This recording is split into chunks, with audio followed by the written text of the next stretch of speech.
Salut à tous, c'est Claire depuis mon institut à Saint-Orens en région toulousaine. J'ai décidé de faire une vidéo qui va parler des toilettes. Alors bien sûr, tu as compris, je ne vais pas parler de nettoyage des toilettes et je ne vais pas faire toute la vidéo dans les toilettes. J'ai changé de décor, c'est mieux. L'idée, c'est justement, je vais venir évoquer alors plusieurs sujets et ça paraît un peu idiot, mais effectivement, ça touche beaucoup de personnes. Que ça soit donc la partie urinaire ou la partie des selles. Et bien sûr, je vais aussi évoquer toute la partie positionnement aux toilettes. Le premier conseil, ça va traiter du sujet plutôt urinaire. Donc déjà, la première chose, c'est important de boire beaucoup d'eau. On parle souvent d'1,5 litre d'eau, mais c'est vraiment le minimum. Il y a des personnes qui ont besoin de boire davantage d'eau.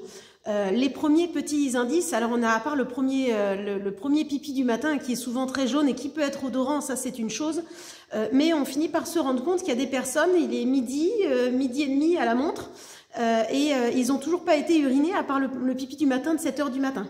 Donc ça veut dire que vous manquez beaucoup d'eau et c'est mauvais en fait. Vous devez faire pipi plusieurs fois dans la journée et il faut savoir que le pipi doit être clair, le plus clair possible et pas odorant.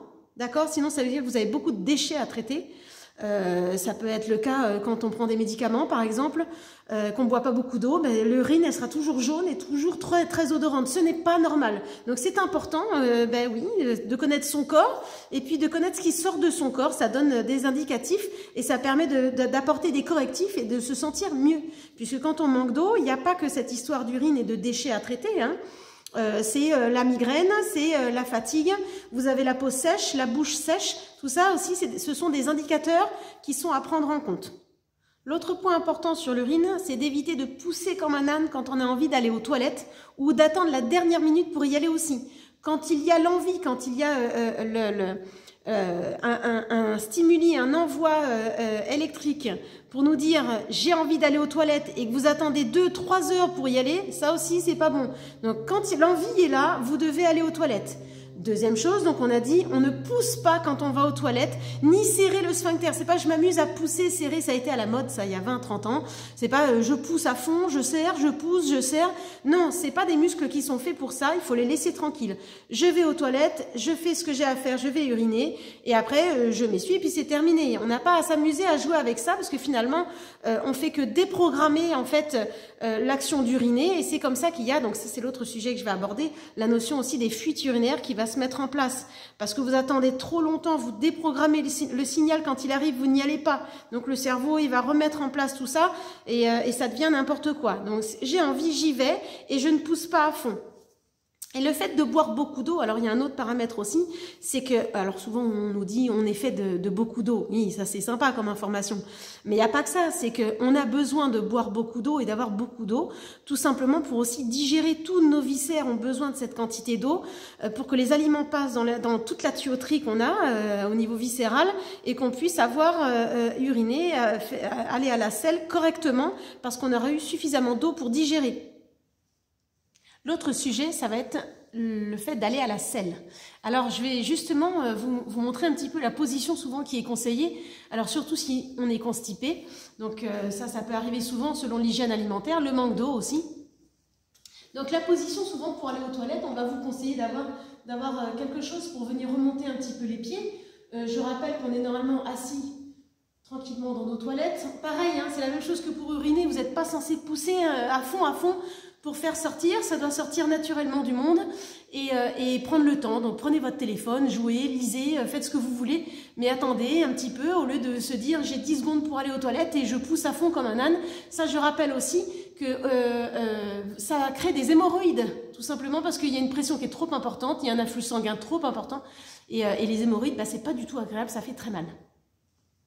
Donc le positionnement, on a globalement un bassin qui est rétroversé, tout simplement pour que ça puisse sortir, d'accord? Donc cette position, elle est intéressante à évoquer par rapport à toutes nos autres vidéos que vous avez pu voir sur la respiration, sur les abdominaux, etc., sur le dos. C'est que donc on va avoir un bassin en avant, ok? Là c'est pareil, on n'écrabouille pas avec les abdominaux, on est censé laisser sortir.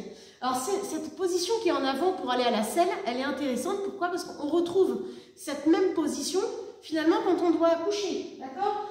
globalement, je veux faire sortir quelque chose de mon corps par voie basse. Donc la selle, je viens de le dire, l'accouchement, hein, si je montre rapidement sur ce tapis rouge, on est de cette manière, les jambes, hein, on a les pieds dans les étriers, entre guillemets, et puis il faut venir, c'est presque un crunch, hein, c'est un abdomino crunch, sauf que pareil, on n'est pas censé pousser, contracter les abdominaux, mais on est sur une position où on ferme l'espace abdominal.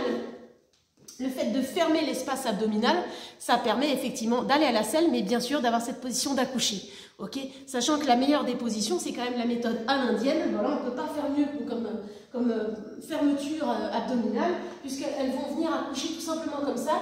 Donc là, on y est, hein, on a sur cette fermeture, et en plus, on a la notion de gravité, donc c'est plus facile pour accoucher. Alors, pourquoi c'est intéressant cette posture? Parce que c'est la position qu'on vous vend à tour de bras. Que ça soit sous le dogme du serre le transverse pour avoir un ventre plat, je serre, je dois mettre le bassin un peu en rétroversion parce que je viens chercher à faire une ligne, donc en fait j'ai mes épaules en avant, j'ai mon bassin en avant, je veux soi-disant faire une ligne, soit en passant, la colonne vertébrale elle n'est pas comme ça, d'accord, elle a ce qu'il faut pour qu'on se tienne correctement sans avoir de douleur. Donc on nous vend des choses et puis on doit faire des abdominaux. Donc les abdominaux, je rappelle, c'est les fléchisseurs thoraco-lombaires. Ils viennent fermer le thorax vers le pubis ou pubis vers le thorax. Donc qu'est-ce qu'on nous dit? Faites des abdos, serre le transverse, mets le bassin en avant. La position en voiture, la position au bureau, c'est la même. Ou sur le canapé, on a notre bassin vers l'avant. Ben, ça veut dire quoi? Ça veut dire qu'en permanence, que tu le fasses de temps en temps dans la journée ou de temps en temps dans ta vie, ben, tu le fais H24, pour peu que tu dormes en position fétale, alors c'est le pompon. Donc ça veut dire que tu es tout le temps en position pour faire sortir des choses par voie basse. Le constat actuel, il y a un développement extrêmement important des fuites urinaires, des descentes d'organes. Et les fuites urinaires, là, elles sont pas à 80, d'accord? Alors c'est un peu plus chez les femmes, bien sûr. Mais ces fuites urinaires, ben, on commence à en entendre parler avec des petites jeunettes de 14 ans qui commencent à dire ben, j'ai quelques fuites. Mais quelques fuites à 14 ans, je suis désolée, c'est pas normal. Et il y a vraiment quelque chose à faire. Et c'est pas se mettre la pression sur le périnée ou sur combien de kilos tu fais, est-ce que tu dois perdre du poids. Non, c'est arrête de verrouiller ton ventre, arrête de serrer en permanence ton transverse et arrête de mettre ton bassin vers l'avant. Parce que tu mets tout le temps ta position comme si tu allais à la selle en permanence. D'accord ? Et le deuxième point qui est important, parce qu'on en parlera, on fera un gros sujet sur la partie du périnée, puisque là on va parler aussi des muscles du périnée, ce sont des muscles qui ne sont pas faits pour être contractés dans la durée. Ce sont des muscles qui vont être mis en action au moment où on va faire pipi, caca, etc., gaz, etc., mais ils ne sont pas en permanence sur de la contraction. Or, là aussi, c'est ce qu'on nous vend. On nous demande de serrer tous ces muscles-là, parce qu'il n'y en a pas qu'un, il y en a plusieurs muscles au niveau du périnée. Et on nous demande d'avoir une action trop importante sur ces muscles-là. Ils ne sont pas faits pour ça. Alors, pour résumer, je fais justement le comparatif entre la position pour faire sortir. D'ailleurs, c'est pareil, le même principe quand on veut aller vomir, hein, ou quand on éternue. Alors là, c'est le thorax plutôt qui vient s'affaisser, mais on est sur cette fermeture abdominale. Donc, on a la position, et c'est intéressant de se dire, je ne dois pas être donc dans cette position quotidiennement. Ça veut dire que si vous faites beaucoup de voitures, etc., pensez à vous étirer, à ouvrir, étirer les hanches et à étirer l'abdomen, au lieu de chercher toujours à le contracter. Donc, je pense à boire beaucoup d'eau. J'en ai besoin pour mon fonctionnement digestif. Là, pour cette vidéo, c'est ce qui nous intéresse. Je pense que dès que j'ai envie d'aller faire pipi ou faire caca, et normalement un gaz aussi, ben, ça doit sortir, on doit y aller. Ok. Ensuite, ben, je ne pousse pas à fond, je prends le temps d'aller aux toilettes. C'est pas pour j'ai mis 20 secondes de plus, c'est pas ça qui va vous faire perdre du temps dans votre journée.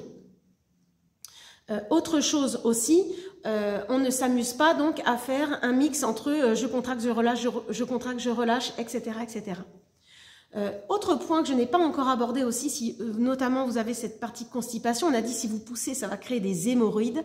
Donc je vous invite à regarder un peu sur internet ce que c'est que des hémorroïdes. Mais oui, c'est douloureux, on peut en avoir externe comme on peut en avoir interne, et si c'est trop important, c'est une opération chirurgicale. Donc l'autre principe aussi, si vous avez une constipation assez importante, c'est au lieu de pousser à fond, pareil avec les abdominaux, on a dit ça va créer des hémorroïdes. Et ça peut créer aussi une descente d'organes si vous êtes déjà en obésité, etc. Ça fait trop de pression. L'idée, c'est justement de faire l'inverse, de faire une grande inspiration thoracique, de venir mettre de la place au niveau viscéral et de faire l'inverse, de faire un gonflé de ventre. Alors, il faut savoir que se pousser comme ça du ventre, faire ce fameux gonflé de ventre, cette fois-ci, là, il sera utile, que ça soit effectivement pour aller à la selle quand on est constipé. Et bien sûr, c'est la poussée qu'il faut faire pour accoucher, chose qu'on ne nous dit pas, mais oui, c'est pas la contraction des abdominaux, c'est bel et bien un gonflé de ventre, parce que cette fois-ci, exceptionnellement, on va vouloir à ce que le diaphragme descende et s'appuie un peu sur les viscères, et sauf que quand il y a bébé, ben, bien sûr, ça va aider bébé à sortir, d'accord? C'est le seul moment où vraiment il faut faire ça. D'ailleurs, on vous le dit, normalement les sages-femmes, elles vous ont expliqué que si vous serrez les abdominaux, vous écrasez bébé. C'est pareil en temps normal, si vous serrez tout le temps les abdominaux, vous écrasez les viscères. Il n'y a pas bébé, mais il y a quand même le foie et l'estomac et le reste. Voilà, donc j'espère que ça vous aura apporté des explications sur les hémorroïdes, pourquoi il y a des fuites urinaires, pourquoi je sens ci et ça. C'est un sujet, bah oui, ça fait un petit peu bizarre de l'aborder, mais bizarrement, il n'y a pas beaucoup de personnes qui en parlent, mais c'est important, ça fait partie de notre quotidien, donc il faut en prendre compte. Et voilà, sur ce, prenez soin de vous. Et oui, même si ça paraît dégoûtant, vous devez regarder comment est votre urine, comment est vos selles, ça vous aide à savoir si vous êtes en bonne santé. Je vous dis à très bientôt. Et likez, abonnez-vous. Salut!